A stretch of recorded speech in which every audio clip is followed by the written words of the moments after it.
boa noite a todos. Estamos informando aos seus seguidores que você iniciou um vídeo ao vivo. Hoje, uma super live desse livro incrível do Rubens Marcelo Volles, que é psicanalista, intitulado Psicossomática de Hipócrates à Psicanálise, que está na 8ª edição, publicado pela editora Blucher. Eu vou encaminhar agora o convite ao Rubens para que ele possa entrar na live. Rubens, encaminhei, vamos ver se vai. Convite realizado. Tudo bem, meu amor?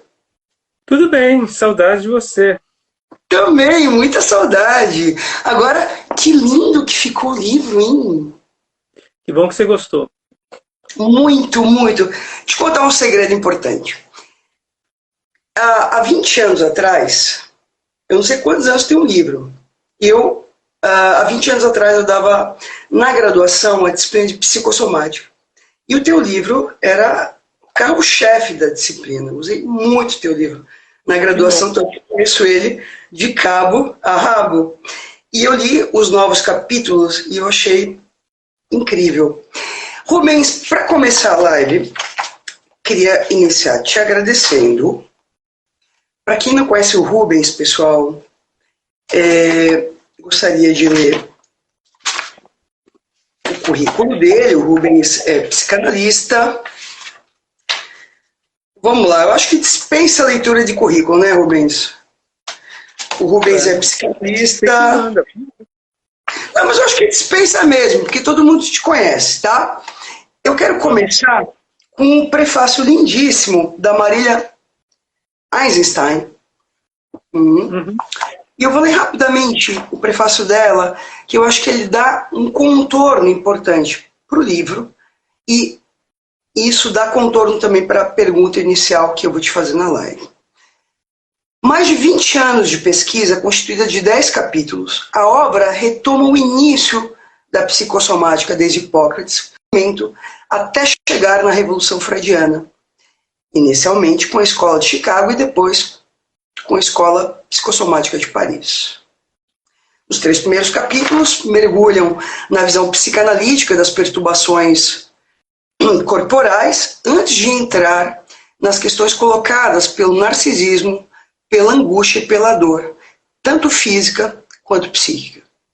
Nessa edição, o autor acrescenta a discussão sobre as neuroses mistas, que combinam elementos das psiconeuroses de defesa com a neurose atual descrita por Freud.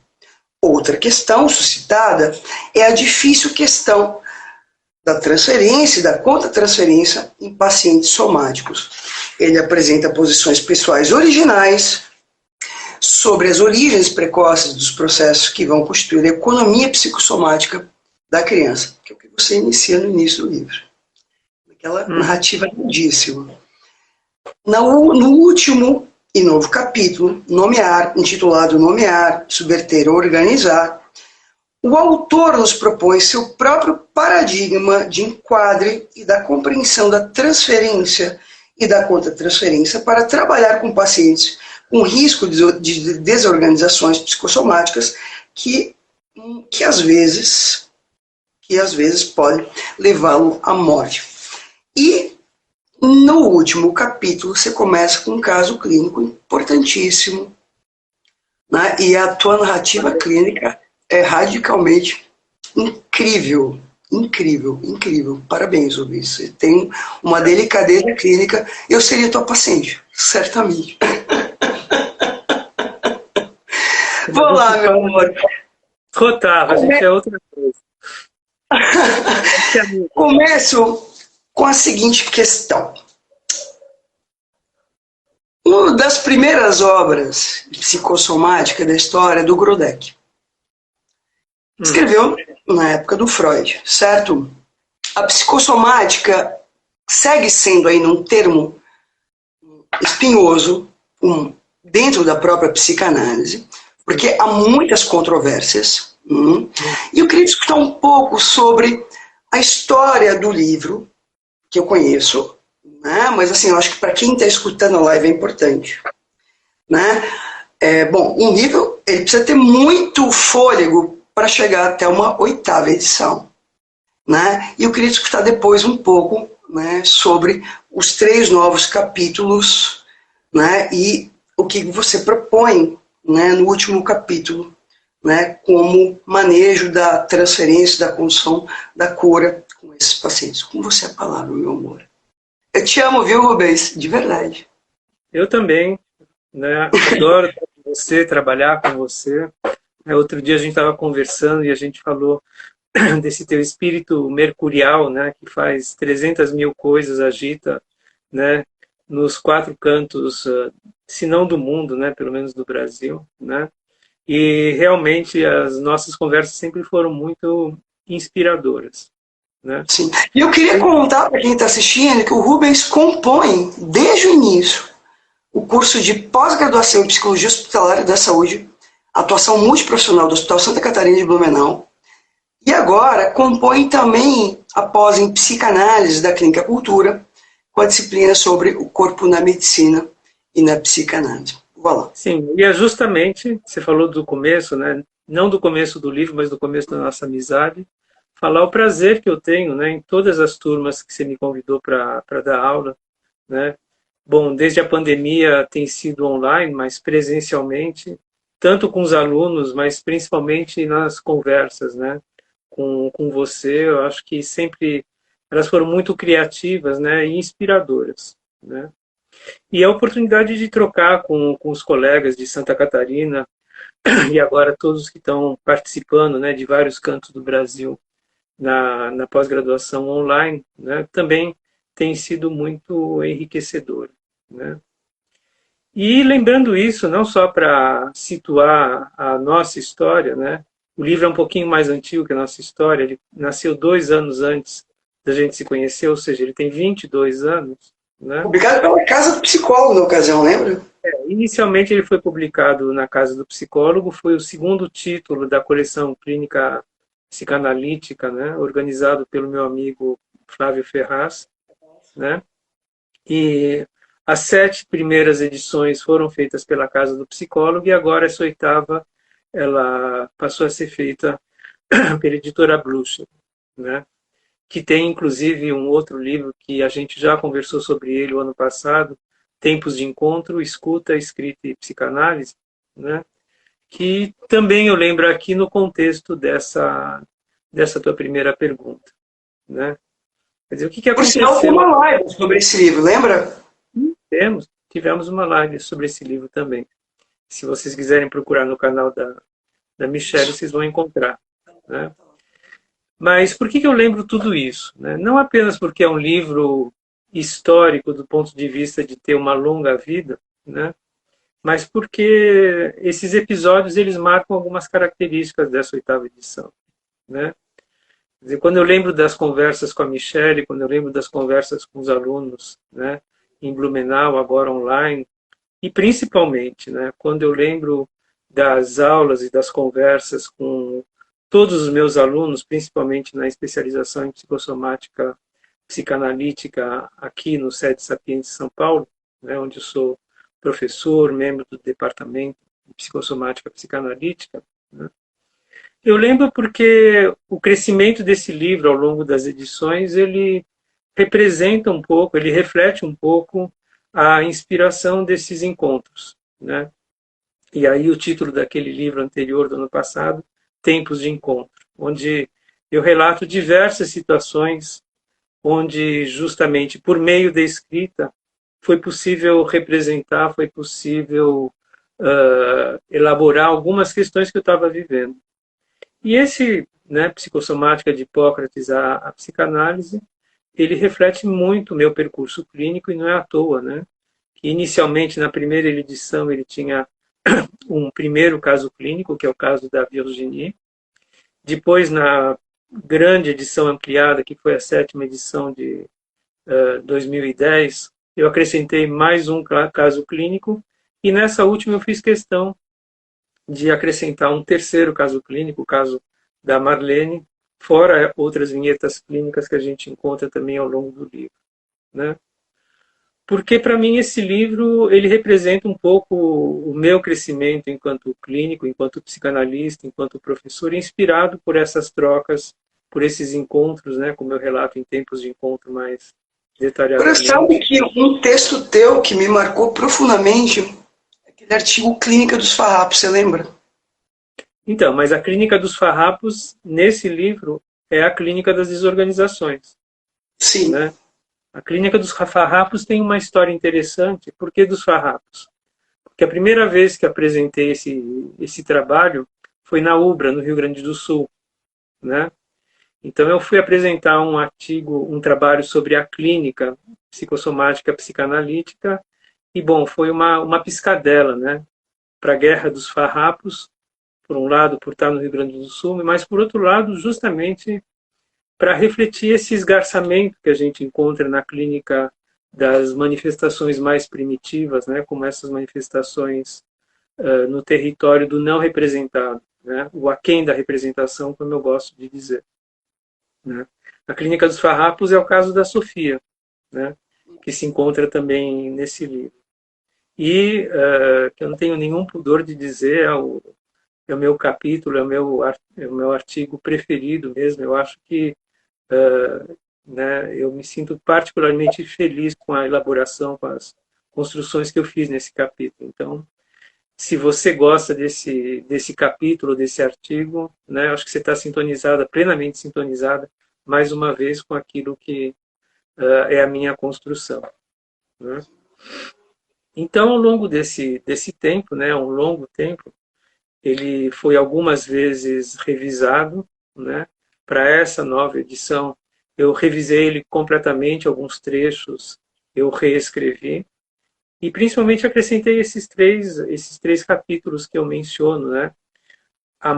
O maior acréscimo foi esse de me voltar para a clínica do infantil, né? Para o desenvolvimento infantil, para o desenvolvimento pré-natal e para pensar desde antes mesmo do nascimento, né, desde a concepção, quais são as contingências que participam, né, do desenvolvimento da economia psicossomática, como eu quero dizer, né, e já para especificar do que se trata essa economia psicossomática, né, Posso é fazer uma justamente, pergunta deixa eu dentro só, disso? Claro. é exatamente essa possibilidade de acompanhar o desenvolvimento humano e também as manifestações, né, humanas ao longo de todas essas dimensões, que vão desde as manifestações corporais, passando por aquelas que são da ordem do comportamento, né, da ordem da motricidade, e também as manifestações psíquicas mentais, que oscilam o tempo todo, né, evoluindo e se desorganizando. E eu acho que uma parte importante do trabalho de todo clínico, psicanalista, e não só, né, todos os clínicos que trabalham na área da saúde, é poder situar exatamente em que momento a pessoa, o paciente, se encontra nesse espectro da economia psicossomática. Diga. Então, mas dentro desse contexto, não queria interromper tua fala, queria só fazer um adendo dentro desse contexto. Achei tão lindo o prólogo, a oitava edição. Você começa dizendo assim: sobreviveu? Ao longo desses 22 anos, inúmeras vezes pensei no menino que inspirou as primeiras linhas da introdução desse livro. Nunca mais o vi, nem naquela, nem em uma outra rua da região onde, no tempo de um semáforo vermelho, ocorreu nosso brevíssimo encontro. Crescera, quem se tornara, conseguira superar aquela condição de aparente abandono, devagar, talvez mendigar nas ruas, ao invés de, em pleno dia, estar na escola, em casa, brincando com amigos. Cheio de uma preciosidade, não vou ler todo, mas queria escutar um pouco sobre a marca desse menino. Então, a história do livro, até porque se acrescenta no livro. Justamente. então, a história desse menino é uma história do cotidiano, né? Quando eu estava preparando a primeira edição, enfim, nós nos movimentamos, né, pela cidade, acho que todos têm oportunidade de ser interpelado no farol por pessoas que estão vendendo coisa, pessoas que estão pedindo coisa, né?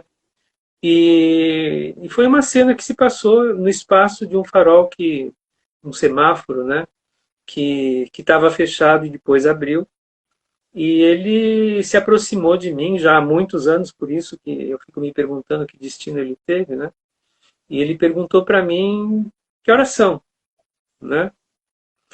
E, assim, um pouco assustado, porque a gente também, né, vive numa cidade grande e a gente não sabe do que se trata, né? Porque ele tinha um objeto na mão que sabia muito bem o que era. Eu perguntei para ele, era 1 hora da tarde, né? Eu perguntei para ele o que ele achava, né? Ele perguntou se era 1 hora da tarde ou 1 hora da manhã, né? Enfim, eu tive um rápido intervalo de, no máximo, 3 ou 4 palavras, 2 frases, né? E aí o farol abriu e eu fui embora e eu vi que, efetivamente, pelo retrovisor, eu vi que ele tinha um objeto na mão. Nunca vou saber o que era, né? Se ele estava vindo para me ameaçar, para me assaltar, ou se ele simplesmente estava pedindo alguma coisa, né? E o interessante é que depois que eu perguntei para ele, né, o que ele achava, né, se era da manhã ou da noite, né, não sei se ele tinha consumido alguma substância, tudo isso eu estou trazendo aqui uma lembrança com vocês, por isso não está no livro, né? Ele ficou surpreso com o fato de eu ter respondido para ele, né? Porque ele dizia que nunca ninguém me perguntou, nunca ninguém me respondeu, nunca ninguém conversou comigo desse jeito. Não foi mais do que 30 segundos esse diálogo, né? E no contexto do que eu estava escrevendo, né, a questão da infância naquela época, eu aproveitei dessa cena para abrir o livro, para começar a introdução por ele. E agora, nessa 8ª edição, 22 anos depois, eu, né, retomei e fiquei pensando, né, se ele sobreviveu, porque a gente sabe, né, infelizmente, as condições da vida na rua, mesmo que seja simplesmente para pedir ajuda, né, vender coisas, é uma condição precária, né? Muitos não sobrevivem em função das circunstâncias, seja materiais, né, de não ter o que comer, de não ter onde morar, outras vezes pela própria violência urbana, né, deles serem exterminados, enfim. Então, nesse contexto, eu retomei um pouco essa cena e perguntando o que aconteceu ao longo desses 22 anos, né, com esse menino, um pouco para também pensar o que tinha acontecido comigo, né? Agora, Rubens, veja, tem um ponto importante, e que eu vou retomar uma parte do teu último capítulo para retomar o fio do livro, tá? Uhum. Quando você vai falar, né, enfim, não vou retomar, porque eu acho que... Ah, por sinal, para quem está assistindo a live, a editora está com uma promoção de 30% de lançamento desse livro. Basta entrar no site da editora e digitar Psicossoma 30 para poder comprar o livro com 30% de desconto, tá? Eu esqueci de falar no início da live. Vou lá. Tem uma questão importante, Rubens, dentro da psicanálise, que é a diferença entre conversão e somatização, certo? Uhum. Obviamente que você vai retomar Freud, né? Então, você vai falar na página 427 assim. Por outro lado, a neurastenia, a neurose de angústia, a hipocondria, as neuroses traumáticas, descritas por Freud em 17, reunidas em torno da categoria de neuroses atuais, não implicavam o recalcamento, a dimensão representativa e a mediação de processos psíquicos. Nelas, a fonte dos sintomas não estaria relacionada a experiências infantis, mas a perturbações da vida sexual e dos afetos vividos no presente dos pacientes. As perturbações, sem nenhuma derivação psíquica, seriam descarregadas por meio de diferentes funções corporais, que é o que vai costurar com o caso que se apresenta no início desse capítulo, que é paciente, né? Começa a respirar, e eu achei super bonito quando você vai nomeando, dando contorno ao que vai acontecendo com ela. corporais, como as cardiovasculares, respiratórias, digestórias e outras. Nesse grupo, o afeto não se origina numa representação recalcada, revelando-se não adicionalmente redutivo pela análise psicológica, nem equacionável pela psicoterapia. Queria discutir um pouco sobre essa diferença, né? E um pouco como que na tua clínica você vai se confrontando com a questão dos pacientes somáticos. Bom, eu vou te incluir nessa conversa, porque não é na minha clínica, é na nossa clínica, né, Michele? Sim. Porque Mas você é o autor do livro, né, príncipe? a gente não escolhe o paciente que chega para a gente, né? Eu costumo brincar e, né, as pessoas... Sim, mas não é todo analista que escuta, né, Rubens? Não, mas então, essa é a grande questão e eu acho que esse é o grande... eu acho que é a grande novidade dessa perspectiva introduzida pela psicossomática psicanalítica, né? Que, dito dessa maneira, parece muito trivial, muitas pessoas falam a respeito disso, felizmente, que é a questão da escuta do corpo. A escuta daquilo que não passa pela linguagem, como eu costumo dizer, que está aquém da linguagem, né? Quer dizer, e, na verdade, né, mesmo num paciente que tem manifestações claramente neuróticas do âmbito da psiconeurose, capaz de associação livre, o corpo está o tempo todo presente, né? Mas na clínica psicanalítica, pela associação livre, pelo próprio método da psicanálise, né, desde o tempo de Freud, esse é o território, né, por excelência, que, em primeiro lugar, o Freud determinou como território de eficiência da análise, né, as associações livres, os sintomas, os lapsos de linguagem, os sonhos, que são todos derivados do inconsciente, né, para tentar burlar o recalcamento ou outros mecanismos de defesa psíquicos. Nesse território, a psicanálise sempre se encontrou e era o território de escolha do Freud, né, o território das psiconeuroses. Mas o Freud também mapeou, eu não vou entrar em detalhes aqui, a gente ficaria muito tempo conversando a respeito disso, também mapeou um outro território, identificou que é aquele das neuroses atuais. São dois artigos fundamentais que eu trabalho nas minhas aulas, mas eles são fundamento, no meu entender, de toda a psicanálise, que distinguem entre aquelas manifestações que são capazes, são passíveis de manifestação psíquica, de associação livre, de serem traduzidas, interpretadas, e outras que são descargas que não têm a mediação psíquica, isso é uma própria expressão do Freud, e, portanto, elas não são suscetíveis de serem submetidas ao método da associação livre. Elas são predominantemente manifestações que se manifestam pelo corpo e se descarregam pelo corpo, como no caso da neurose de angústia, taquicardia, dispneia, sudorese, né?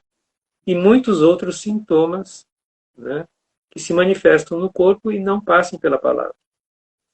Não são representados pela palavra. E essas manifestações das neuroses atuais, inicialmente, o Freud dizia, né, que a psicanálise não tinha muito a fazer pelo método da associação livre, e encurtando uma longa história, né, essas manifestações só passaram a ser consideradas, né, pela psicanálise a partir do Ferenczi, né, que pontuou uma coisa fundamental, né, que é o fato de que, mesmo não tendo sido preconizado para o método psicanalítico pelo Freud, a psicanálise ela possui um repertório clínico e principalmente conceitual poderosíssimo, né, por meio da metapsicologia, para traduzir, para poder compreender as relações entre o psíquico e o somático, né? E todas as tentativas do Ferenczi de mudar o método, né, fazer variações na técnica psicanalítica, foram tentativas justamente, né, para tentar alcançar pela metapsicologia, por aquilo que eram as concepções freudianas, né, da relação entre corpo e mente, aquelas manifestações que não passavam pela linguagem, pela palavra, pelo... Rubens, explica um pouco para quem está escutando, porque muitas vezes tem pessoas de outras áreas que acompanham as lives. Por que determinadas experiências passam pela representação e determinadas vivências se manifestam como uma expressão no corpo? Justamente, né? Aí é que entra a importância do desenvolvimento de cada sujeito. E principalmente do desenvolvimento pautado pela relação com o outro. Né? Ninguém se desenvolve, ninguém cresce sozinho. É por intermédio dessa relação com um outro humano, né, que um sujeito se constitui. Né? E o primeiro movimento, né, o primeiro movimento de humanização, vamos dizer assim, a gente pode dizer na relação com esse outro, que pode ser uma mãe, pode ser um pai, pode ser uma pessoa, qualquer pessoa que cuida, é exatamente esse movimento que nós reconhecemos como a nomeação. É uma tradução daquilo que se passa no corpo do bebê, no corpo da criança que ainda não é atravessado, né, que ainda não é capaz, melhor dizendo, de uma linguagem, de palavra para dizer o que está vivendo, mas tem um adulto mais competente que nomeia aquilo que se passa, adivinhando e atravessado pelos seus próprios desejos, pelas suas próprias fantasias, né, introduzindo, sim, né, aquilo que é um ser inicialmente, predominantemente biológico, né, no universo da linguagem, no universo da representação. E, claro, as contingências, né, o sucesso dessa nomeação vai se passar melhor ou pior dependendo das características, né, da qualidade dessa relação. Muitos autores psicanalistas já falaram sobre isso é bastante conhecido, desde o próprio Freud, né, mas mais atualmente o Winnicott, Melanie Klein, enfim, todos, né? Eu acho que todos Lebovici, todo Diatkine, enfim, né? O Leon Kreisler, que é um dos autores que nós trabalhamos na psicossomática psicanalítica da criança, né? Quer dizer, dependendo da qualidade dessa nomeação, né? Aos poucos é possível, dessa nomeação por um outro humano, aos poucos é possível, melhor ou pior, mais ou menos, para aquele ser que está se desenvolvendo, construir um repertório representativo onde aquilo que se passa no corpo dele é possível ser traduzido, tanto na vida cotidiana, quanto nos momentos de sofrimento, por manifestações representativas, por sintomas da ordem da fantasia, sintomas da ordem da linguagem, que são passíveis, né, de serem analisados num processo psicanalítico. Né? Então, em primeiro lugar, né, a capacidade, né, a possibilidade de manifestar uma experiência de prazer ou de desprazer. Posso te dar dois exemplos importantes? Vai depender exatamente dessas primeiras relações e daquelas que são herdeiras dessas primeiras relações. Né? Depois eu vou falar em seguida, que vem em seguida da subversão libidinal. Eu lembrei do artigo do Flávio Ferraz, procedimentos calmantes e autocalmantes, né? Que ele vai discutir um pouco essa questão, mas eu lembrei de um caso de uma paciente que eu atendi, uma paciente adotiva, que a mãe biológica era usuária de crack. E essa menina passava dias, sem comida, sem banho, sem troca. E ela, interessante, né? Porque nesse momento da ausência do outro, seja fisicamente, ou seja, psiquicamente, o único recurso que o sujeito acaba tendo é o próprio corpo. É interessante porque eu lembrei de 3 cenas. Uma de um paciente de uns 9 anos. Para conseguir dormir, ele precisava bater a cabeça na parede. Todas as noites. Sim. Essa menina, para suportar e para sobreviver a essa ausência radical do outro, ela precisava bater o seu corpo no berço. Quase tentando escrever sozinha. Isso é de uma potência, né, importante, né, porque o sujeito que não se entregou. Estou retomando aqui o Spitz, quando ele fala da depressão analítica e do hospitalismo. Quer dizer, São pacientes que não cederam a essa ausência do outro, não se entregaram, né? E é interessante porque essa paciente, então, só conseguiu se manter viva diante dessa tragédia. Imagina um bebê de meses, suportar ficar dias sem ser alimentado, sozinho numa casa. Ou seja, a única companhia que ela tinha era o seu próprio corpo. Depois eu queria discutir um pouco sobre isso, Rubens, vai lá. Então, mas justamente, né, para falar de uma maneira mais rápida, curta, né, quer dizer, de alguma maneira, de alguma forma, você está descrevendo como o circuito autoerótico, né, de autoestimulação, nem que seja pela dor, batendo a cabeça contra o berço, né, é uma tentativa justamente de se manter vivo, né? Quer dizer, pela ausência, não conheço as circunstâncias, né, da situação que você está descrevendo, mas acho que dá para imaginar, pela ausência de um outro que possa ser um filtro, né, possa acolher aquilo, a excitação que se passa no corpo do bebê ou da criança, né? Esse você está chamando de vazio, às vezes é radical, às vezes não precisa ser tão radical assim. Ele, num primeiro momento, ele busca ser preenchido pelo circuito autoerótico, a criança se autoestimulando, nem que seja pela dor de bater a cabeça, né, para tentar organizar um circuito de excitações, de pulsões, de instintos, que ela não dá conta sozinha. Né? Nenhum bebê nasce com a competência, com a capacidade de dar conta do que vem de dentro do corpo dela, do que vem de fora do corpo dela. Né? E o autoerotismo, né, é a primeira forma. Por exemplo, o movimento de sucção de um bebê que está com fome e não tem uma mamadeira ou um seio, né, para se alimentar.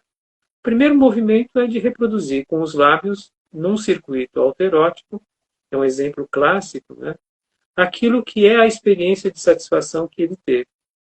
Agora, é claro que durante 5 minutos, meia hora... Que é o que o Winnicott vai chamar de ilusão de onipotência, né? Que o bebê refabrica o seio materno através disso.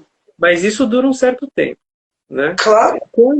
Quando, né, a satisfação real pelo seio, por uma mamadeira, por um alimento, por um outro humano que propicia essa satisfação, não vem, né?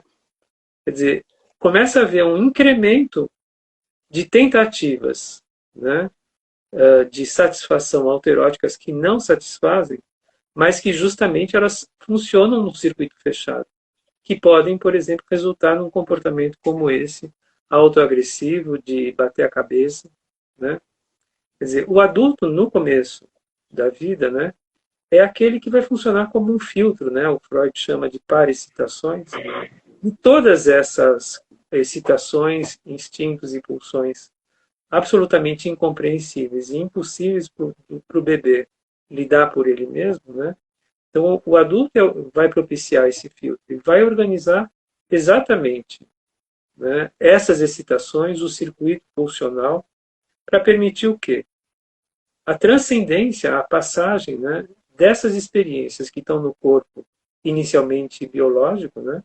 A fome, por exemplo, é uma reação metabólica à falta de nutrientes, né? Quer dizer, inicialmente isso é pura biologia, pura fisiologia, né? E para isso só um alimento que permite a satisfação dessa fome. Porém, junto com a satisfação dessa fome vem a experiência de saciedade, de prazer, de diminuição da tensão metabólica corporal da fome, e a experiência de prazer pela sucção ela vai se reproduzindo, né, e ganhando autonomia. O prazer independente da necessidade. E isso é o que transforma aquilo que é da ordem do biológico para a ordem do erógeno. É isso que Christophe Dejour chama de subversão libidinal. Claro. É aquilo que permite a transcendência de um corpo que nós comungamos com qualquer mamífero, ser vivo no limite, mesmo, né, aqueles que são mais simples, né, para uma ordem humana atravessada pelo desejo do outro, atravessada pela linguagem, né? E isso responde à tua pergunta anterior. Quanto mais isso se processa, a intervenção da nomeação, a intervenção da linguagem, a intervenção de um outro desejante, maiores os recursos representativos para lidar com todos esses mesmos estímulos que nos acompanham a vida toda. Nesse mesmo instante, todos nós, você, eu, quem está assistindo, né, estamos atravessados por uma série de sensações corporais que a gente nem percebe. Alguns já comeram, então estão saciados, né?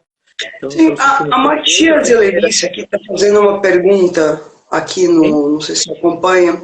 E quando o adulto necessita diariamente estar bebendo algo durante a maior parte do dia, o que vocês podem me dizer sobre isso? Bom, eu te falei que tem pessoas de outras áreas, mas assim, discutir um pouco sobre isso, porque eu acho que constitui um pouco uma discussão sobre, né, essa passagem do corpo da biologia para o corpo erógeno, né, e um pouco, né, o lugar das pulsões, né, e a diferença disso com a somatização.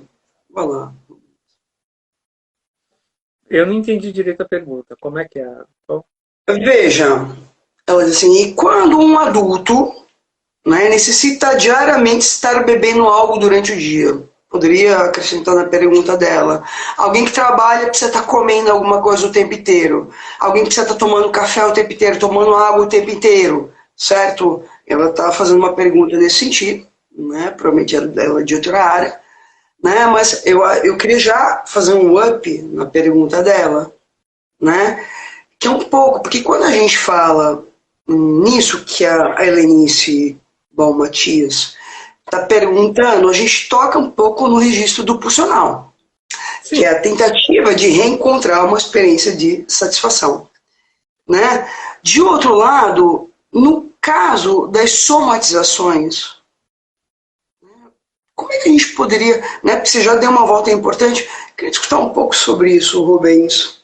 Então, tem três coisas. Porque eu acho que, de alguma maneira, a pergunta que ela está colocando é como é que isso que você está falando aparece na vida adulta do paciente? Basicamente isso. Na verdade, não é um pouco, né? Nós somos completamente atravessados pelo pulsional e a pulsão, né, para traduzir, é uma herdeira dos instintos, né?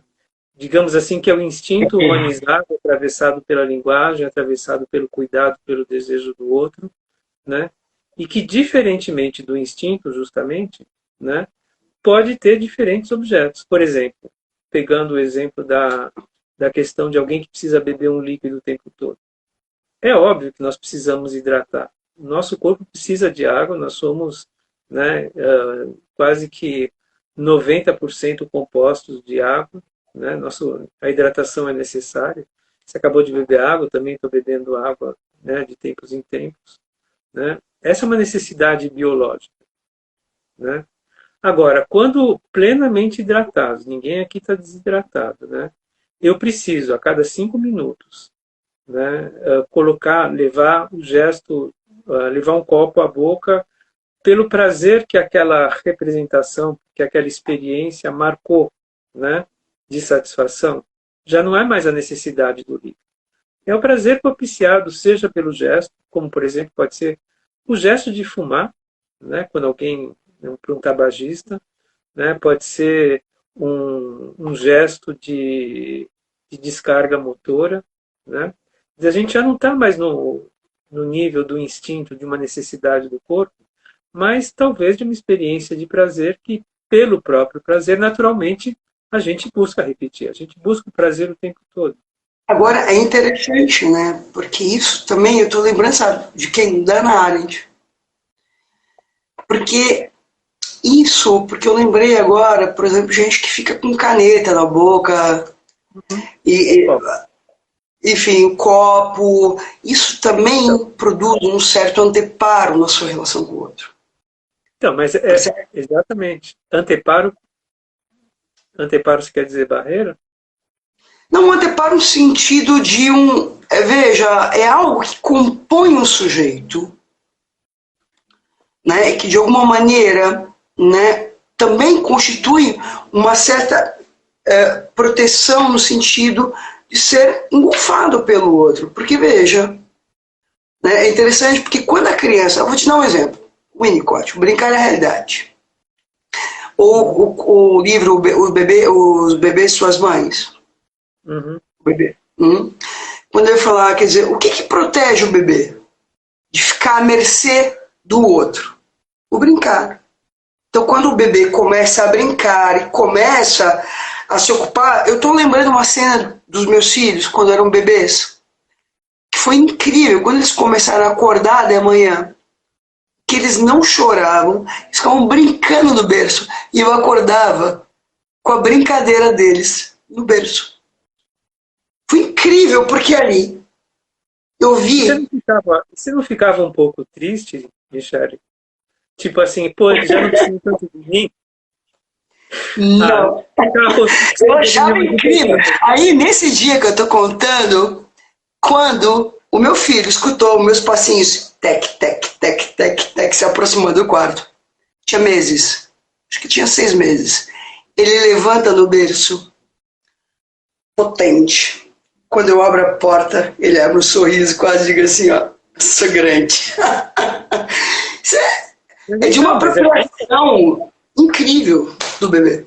O brincar, né? E o Winnicott não inventou nada, ele simplesmente observou. É pediatra, né? Apresentou aquilo que se passa numa experiência como essa que você está descrevendo, né? O brincar, né, é exatamente aquilo que propicia a experiência de autonomia do bebê ou da criança, né? Ela cria um mundo próprio, né? Um mundo de fantasia, um mundo de representações, justamente, né? Que faz com que gradativamente ela vá dependendo, felizmente, cada vez menos de pai, de mãe, de quem cuida. Já não precisava de você para brincar. Já não precisava de você para, quando acordar, encontrar alguém. Então eu brinquei com você, né? Você não ficou um pouco triste, porque quando a criança brinca sozinha, significa que não precisa tanto de pai, mãe, de quem cuida. Ela já consegue se virar. E isso, né, quando a gente consegue tolerar isso, começa com alguns meses, mas depois, quando é para sair de casa, por exemplo, né? É a mesma experiência de autonomia. Mas eu acho que a tua pergunta clínica... que a gente busca propiciar, né? Quando a gente acompanha o crescimento de uma criança.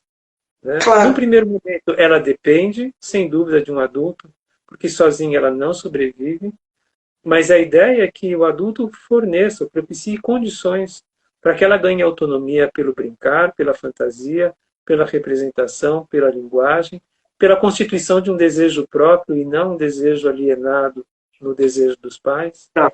Mas eu acho que clinicamente a tua pergunta ela é preciosa. Preciosa. Porque eu dei graças a Deus. Dei graças a Deus. Porque isso me abriu espaços outros para a minha vida. Certo?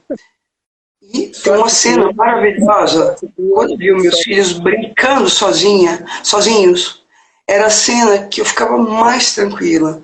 Porque vê-los brincar sozinhos me dava muita paz no coração, no sentido assim, missão cumprida. Tá? Então, agora, veja, a gente está falando... Deixa eu só completar o que você falou, porque é realmente importante. Sorte tua, né? Porque você ficou mais disponível para você mesmo, para a tua vida, para o teu trabalho. E sorte deles também, né? Que puseram conseguiram constituir um universo próprio que não dependia mais de você. Agora, então, mas a minha pergunta é... Tem que ser tolerante para essa experiência, né, de uma criança que ganha autonomia. Infelizmente, agora, é uma situação, né? Tá, mas é isso que eu queria te perguntar. Calma, Rubens, calma.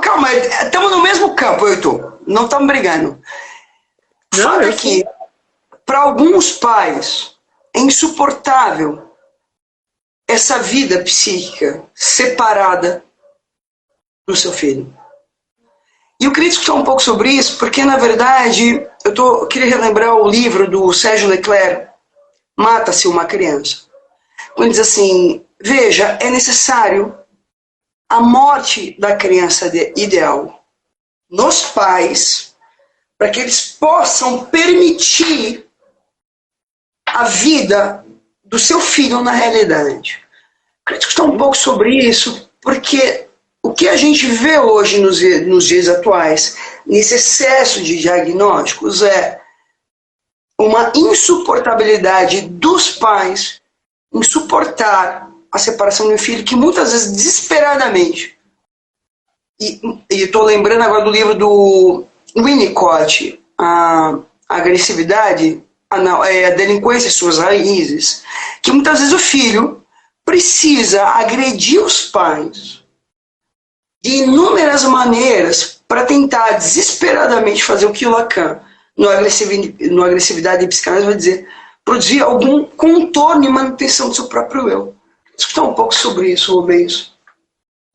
Então, né, quando você fala da dificuldade de alguns pais, de algumas pessoas, né, suportarem a autonomia dos filhos, a separação dos filhos, a gente tem aí uma longa série, Michele, não são só pais, né? São pais, são professores, são analistas, são formadores, ou seja, né, de conseguir abrir mão exatamente dessa experiência ilusória, ideal, de um filho, de um aluno. Mas de que lá está a dependência aí, né? Exatamente. E suportar a dependência e a autonomia do outro. Né? Acho que, né, depende muito, muito, muito dessa capacidade de cada um de tolerar a separação. Né? Não estou falando da separação amorosa, também, isso está em jogo numa separação amorosa, num fim de análise, num fim de um ciclo escolar, por exemplo. Né? Mas de tolerar a separação, de perceber que o outro, né, tem um desejo independente do meu. Essa criança ideal, na verdade, é a criança do narcisismo dos pais. Não é aquela criança lá, que está colocada naquela criança. E não é fácil descobrir que aquela criança não corresponde àquela criança sonhada pelos pais. Né? E é por isso que se alimenta a dependência, justamente para continuar acreditando nessa ilusão, né, de que aquela criança corresponde a essa figura, a essa imagem narcísica, né, que os pais construíram para si quando sonharam em ter um filho, quando tiveram um filho, etc. Né? É uma experiência fundamental, difícil, necessária, e, na verdade, quando a gente consegue, é boa para todo mundo. Agora, Rubens, o teu livro traz um ponto importante, porque quando o Leclerc vai falar da morte da criança da realidade, é uma morte que se produz em nome dos cuidados. Estou lembrando, olha a memória de elefante que eu tenho. Primeira vez que você foi a Blumenau, há 20 anos atrás, você apresentou um caso de síndrome de Munchausen por procuração. Você lembra? Uhum. Lembra disso? Claro. Discutir um pouco sobre isso, porque, veja, eu acho que tem um ponto importante, porque quando a gente fala, né, e aí eu queria fazer essa atenção, né, na clínica das desorganizações, né, quando na verdade muitas vezes atualmente se confunde o cuidado e o contorno com um certo engolfamento da criança, que produz um certo assassinato da própria criança. Né? E um pouco, né, quer dizer, o que seria um cuidado, né, e eu retomo o início do teu último capítulo do livro, que você vai dando contorno ao que vai se passando com o paciente. Vou escutar um pouco sobre isso, Alan. Então, nisso que eu denominei, descrevi como a clínica das desorganizações psicossomáticas, né, tem muitos conceitos embutidos que eu não, acho que não é o caso de ficar detalhando aqui, mas basicamente para a gente entender isso é pensar o desenvolvimento humano, né, como um processo, né, que evolui do menos organizado para o mais organizado, do menos complexo para o mais complexo, e que caminha nos dois sentidos. Né? No desenvolvimento de recursos mais evoluídos e na perda, eventualmente, desses recursos em situações de conflito, em experiências traumáticas. As desorganizações psicossomáticas são aquelas que correspondem ao movimento contra-evolutivo, quando aos poucos, né, a riqueza representativa, a riqueza fantasmática, a riqueza da capacidade de traduzir, de utilizar palavras, né, para expressar experiências, vai se perdendo, vai minguando. É o caso da Sofia, né, no capítulo 9 do livro, A Clínica das Desorganizações, Clínica dos Farrapos, originalmente, né? E eu acompanhava, né, e no livro eu descrevo com mais detalhes, como aos poucos uma paciente muito rica, que associava, que era muito prazeroso escutá-la, foi se empobrecendo, né, foi se fechando, foi minguando, descrevendo um pouco esse movimento que eu chamo de desorganização da economia psicossomática, né? Isso em função da intensidade da vivência que ela sofreu, não vou dar spoiler do que aconteceu com ela, né? Tem que ler o livro, gente. Tem que ler. O livro é incrível. Tem que ler. Aquela riqueza que, sem dúvida nenhuma, permitia inicialmente, né, uma análise de 3 vezes por semana no divã, onde ela associava, né, ia para o passado, falava do presente, era muito lúdica a forma dela se manifestar, foi se empobrecendo e eu ouvia isso, né, no discurso dela, e eu fui me perguntando o que aconteceu a partir daquele episódio que ela relatou e que marcou, sim, esse movimento de desorganização. E justamente, né, como eu dizia logo no começo da nossa conversa, nós não escolhemos o paciente. Ela chegou claramente como uma paciente de indicação de análise, de divã, associável, etc. Mas ela viveu alguma coisa durante a análise, comigo, que esse movimento se perdeu né, e essas manifestações mais ricas de forma mental foram se perdendo. Rubens, a gente poderia nomear isso como traumático? Então, Michele.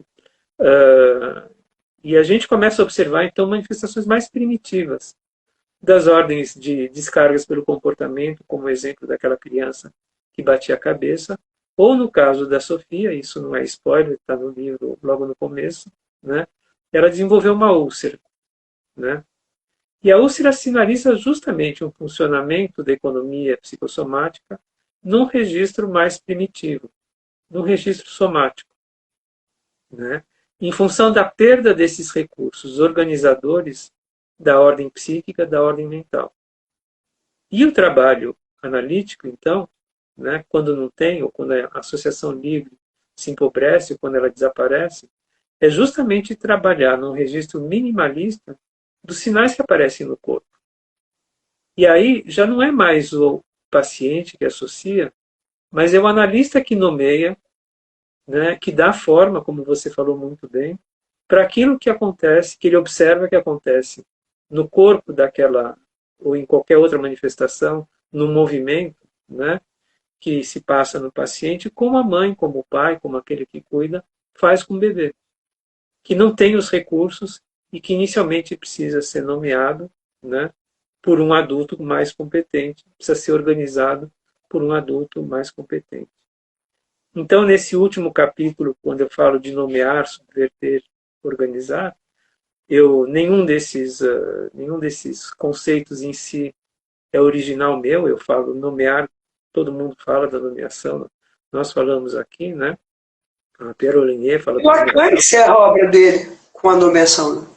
O Lacan, se você quiser, a subversão libidinal, vindo do Christophe Dejoux, que é justamente o resgate de um funcionamento primitivo que a pessoa está utilizando para tentar se equilibrar e se manter viva, né, para poder novamente permitir uma reorganização, uma organização a partir da nomeação de um sofrimento, de um movimento, de um gesto, de um sintoma, de um resgate de um corpo que está funcionando no registro estritamente biológico, somático, para um registro que pode ser pensado e mediado pelo pensamento.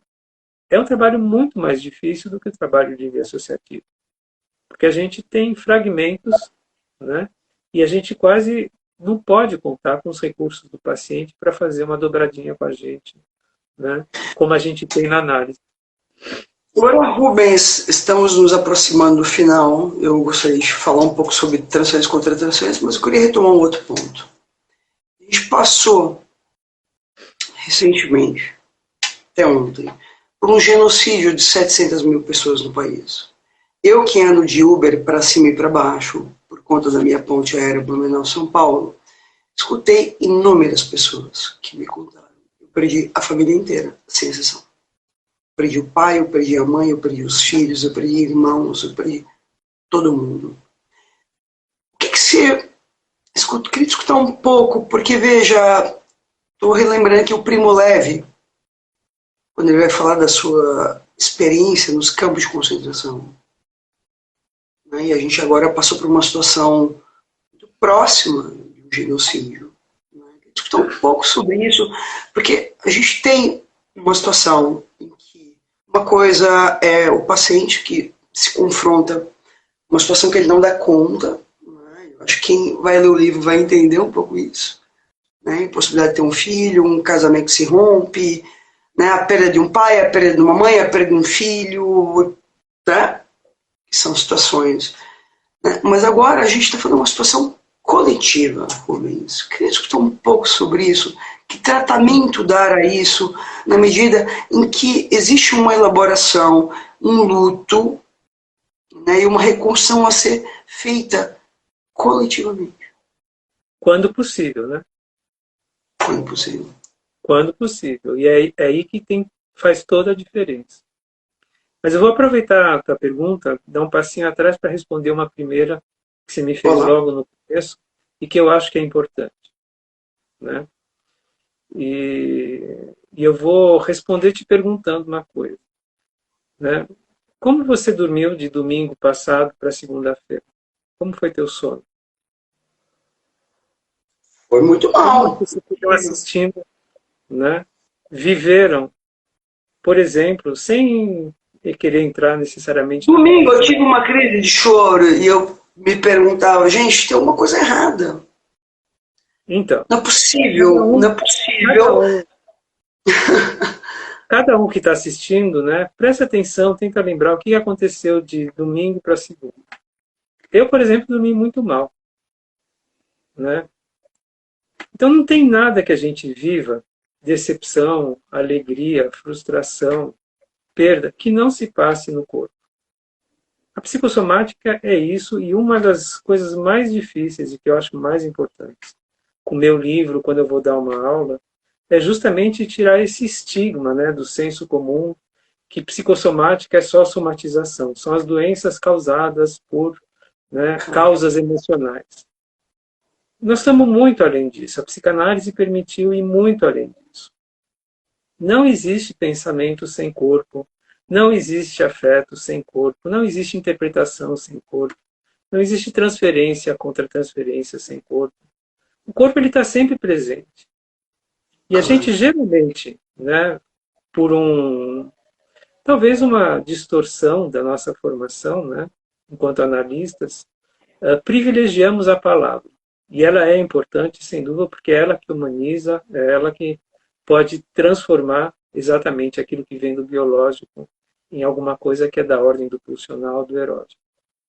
Mas, às vezes, né, quando a palavra existe, ótimo, a gente deita e rola, analisa, associa, interpreta. Mas eu acho que tem um ponto importante aí, Rubens, tem um ponto lindíssimo na tua fala, sabe por quê?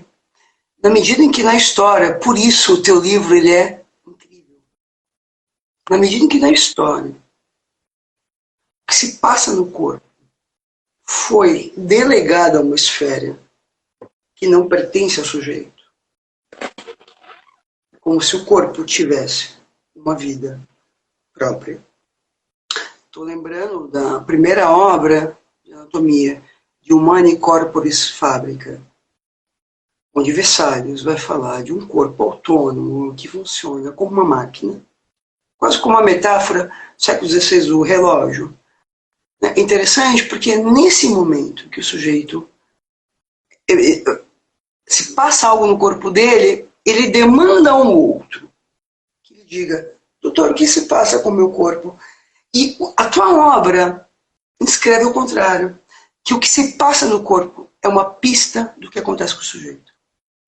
Sem dúvida, o tempo todo. Agora, entende a revolução copérnica, Rubens Marcelo Wolich, que você propõe nesse livro? precisa de alguém para nomear, precisa de alguém para acolher, precisa de alguém para transformar aquilo que Sim, se passa. claro, desde que o sujeito também possa colocar, claro, uma interrogação sobre isso. Porque eu estou pensando aqui o que se passa no lar social hoje, né? O quanto o sujeito hoje vai buscar no Google, nas redes sociais, o que acontece com o corpo dele, o que se passa com ele. Ah, eu tenho problema alimentar, percebe, quando na verdade o que o teu livro de alguma maneira tenta devolver é ao sujeito a apropriação da sua própria vida, do seu próprio corpo. Isso, do seu próprio corpo. Tá vendo? A gente ia fazer um jogral aqui, Michel. Mas eu vou agora, só para não te deixar sem resposta sobre a questão, né, da pandemia e dos lutos, né? Eu acho, assim, nós vivemos sem dúvida nenhuma uma catástrofe sanitária potencializada por uma catástrofe que a gente sabe política, né, que a gente infelizmente continuamos vivendo e estamos em suspense, esperando que a gente, pelo menos a política, a gente possa dar um jeito, né, e reverter parcialmente, porque o estrago está feito, né? Acho que vão ser algumas gerações que vão sofrer os efeitos desses 4 anos, vamos esperar que fiquem nesses 4 anos, né? E eu acho que os lutos impossíveis, pelas circunstâncias da pandemia, as questões sanitárias, né, os lutos repetitivos, né, quer dizer, muitos ficaram sem poderem ser elaborados. Pelo isolamento, né, pela ideologia, né, pela premeditação, às vezes, infelizmente. Né. Elaborar, e eu acho, eu queria chamar uma atenção para essa palavra, né, elaborar e trabalhar. Quando a gente fala em elaborar o luto, a gente tem que suar muito a camisa, né, da economia psicossomática para justamente conseguir juntar os pedaços, porque a gente está despedaçado mesmo, é inevitável, né? São partes nossas, como diz lindamente, né, o Chico Buarque naquela música Pedaço de Mim, são partes nossas que se vão com o outro. E com aqueles que morrem definitivamente, eu não tenho nem como ir buscar as coisas na casa do meu ex, né? Então, e na pandemia também tem um outro detalhe, algo muito próximo da ditadura, não poder velar o corpo dos seus amores, dos seus queridos, dos seus parentes, toda ordem do horror por mês. E isso inscreveu também algo do tipo de uma certa dúvida que também se colocou na ditadura. Será que morreu ou não morreu? Porque o funeral também tem essa função de ver, para inscrever, cara, foi. Agora, quando eu não vejo, será que não foi outro corpo ali no lugar? Será que não se enganaram? Será que a pessoa não vai voltar? É da ordem do horror, Rubens.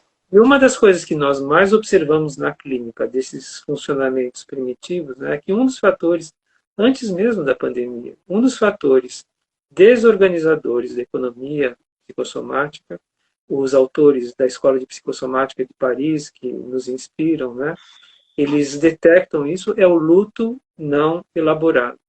Ou seja, a impossibilidade de fazer uma reconstituição narcísica pela elaboração da perda.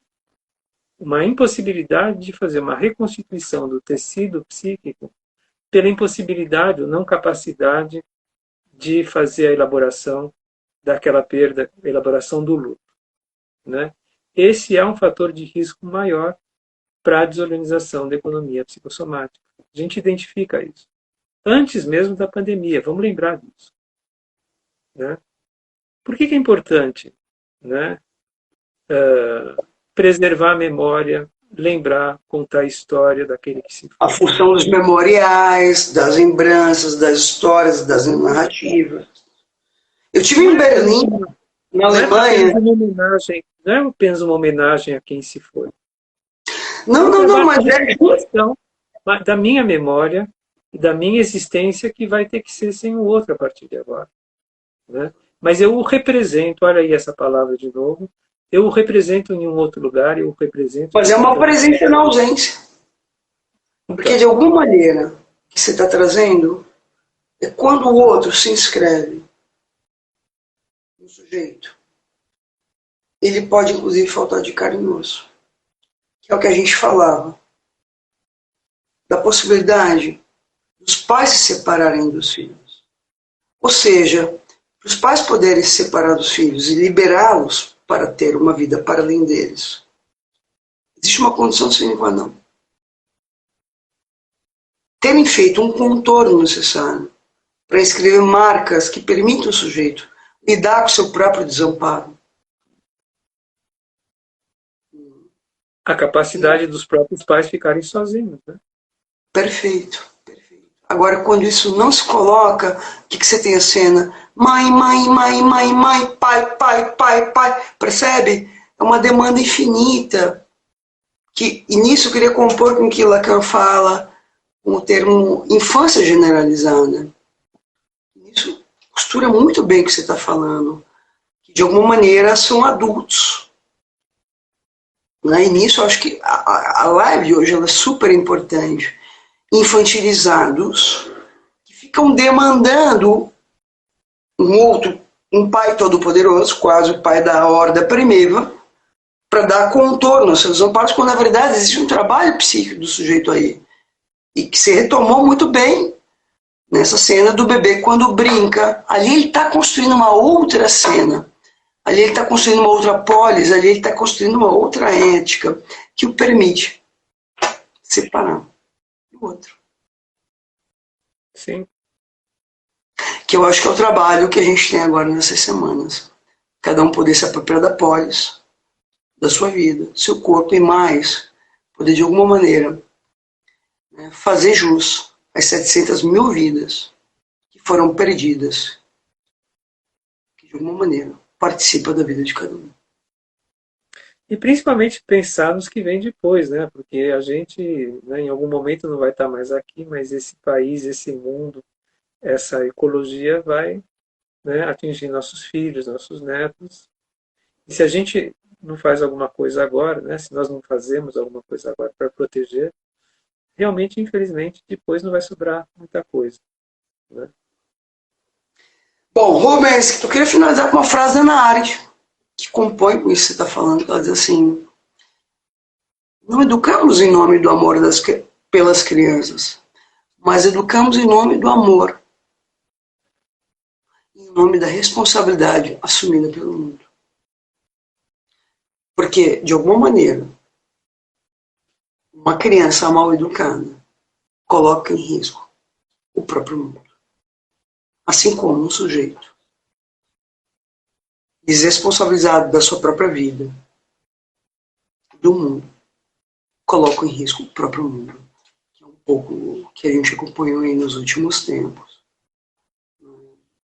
Desse apagamento da história que conduziu, por exemplo, uma geração de adolescentes demandando retorno à ditadura.